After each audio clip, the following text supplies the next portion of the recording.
Hi guys, Irit here, and I have a new layout for you today. My theme this week is to use cut files, and oh my goodness, there are so many cut files to choose from. There is just a ton of them on the HipKit Club website, so make sure you sign into your account and check the downloads for December.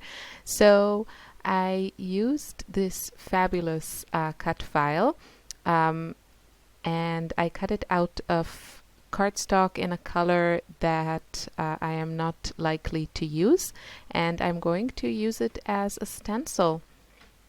So I'm just carefully taking out all the little bits and pieces, and I'm using some light molding paste. What makes it light is that it's kind of fluffy and really nice to work with. It's also nice to use a light modeling paste on paper because I don't want to add so much weight to it. So using a spatula, I am applying the paste, and you have to be relatively fast, and the reason is because this is cardstock as opposed to stencil material. If you do this too slowly, the paste starts to dry and it just tears your cardstock. And I had a tiny, like a couple of places where, I don't know if you can see it, where, no, I don't think you can see it on the video, where it just tore a little bit into my cardstock. But if you work there, I'm trying to peel it off, but I don't think I managed to do that. But it's barely noticeable. Just make sure you move rather fast. So I want to add, I let this dry overnight. It only needs probably a couple of hours to dry, but I usually do these things before I go to sleep, so I can just let it dry. And now I am using this swatch book that I have with all my shimmers goodies, and I am matching the colors of my mists to this gorgeous paper by Crate Paper. Which I think I will be using a tiny piece of it to matte my photo, but I'm using it as an inspiration for my color scheme because I know it'll match. First of all, the colors will coordinate because they do on the paper and I like it, and also all my other stuff from the kits will coordinate. So using the trusty packaging technique, I am just adding some mist, spraying it directly on my piece of packaging, and then carefully applying it to my paper. And I'm just trying to keep it not terribly wet because I didn't use any gesso. So if I use too much fluid or liquids here, it kind of gets into the cardstock. So I can't get too crazy with the amounts of liquids here. And yeah, I want to have also a pink area because I want to bring out the pink, and I'm splattering gold. Now the mists, one came in the November color kits, and then the golden one came in a previous kit. I think it was the October kit. And the rest are from my stash. But I think one of the colors, I think, is Jenny B. Blue, if I'm not mistaken. And I think that also came in a previous kit. And then the other two pinks I'm using, one is called Cotton Candy. And this one, the dark one, is just gorgeous, and I think it's called Razzle Dazzle, and it's a really, really beautiful color. It's new in my stash, and I love it. It's just gorgeous, gorgeous, gorgeous color. So yeah, I have a video also showing samples of some of the new Shimmers products that I have, but life has been very, very crazy in the last few weeks, so I haven't had the time to actually edit that video and post it. Hopefully I can do that soon. So I'm just putting my photo where I know it will go, and just, I placed actually a lot of this pink mists where exactly where the photo is going to be. So I want it to show. I don't want to cover it all up. And the nice thing about modeling paste is that it's very absorbent. So you get this really interesting texture.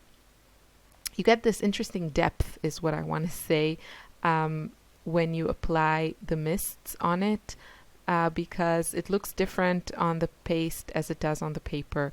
I think you can probably see that better in the close-ups, but it is a bit noticeable also in the video. At the top, the word jolly, you can see that on paper the spray has a deeper color, and on the paste it dries into a lighter, more pastel-y type shade. So that's just interesting.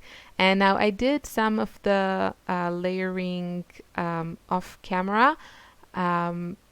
Basically, I just added some bits and pieces behind my photo and made that cute little cluster there with one of the clips that came in the main kit. They're super cute.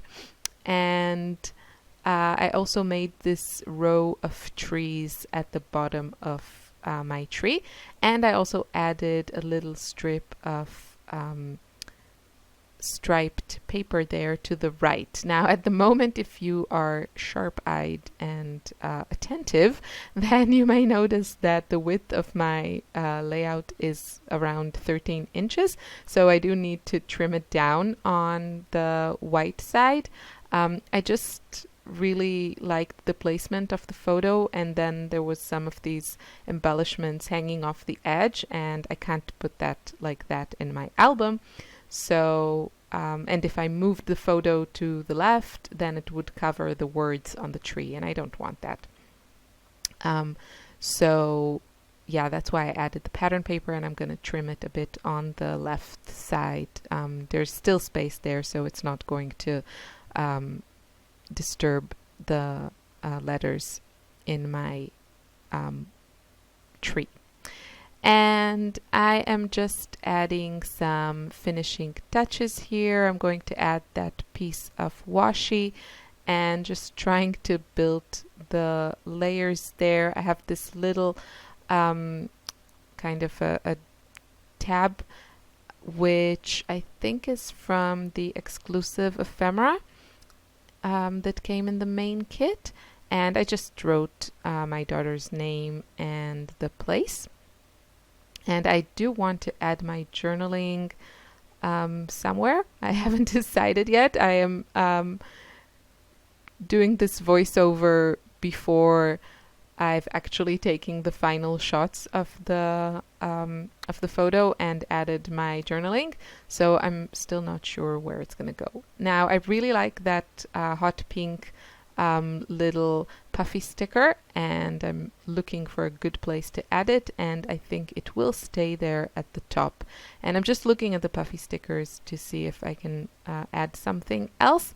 And I did find this cute sticker that I want to use, but yeah, I need to move a bit that tab so I can place the puffy sticker between the washi tape and the tab, and it won't cover up the words. And yeah, I thought about adding this cute little set of trees, but I think I couldn't find the right place for them. So this is pretty much done. The last thing I'm going to do is add some stitching just to kind of bring everything together. And I thought about using some more of the cute cut files, but I felt there was, enough going on here on this layout. So Yeah, I'm just trying to see that there's this little space between the trees and the photo that is a little bit bothering me, but I end up not doing anything. So I will add my journaling later, and I hope you feel inspired to use your cut files in a creative way, like here with a like as a stencil. Thanks for watching. Have a lovely day. Bye.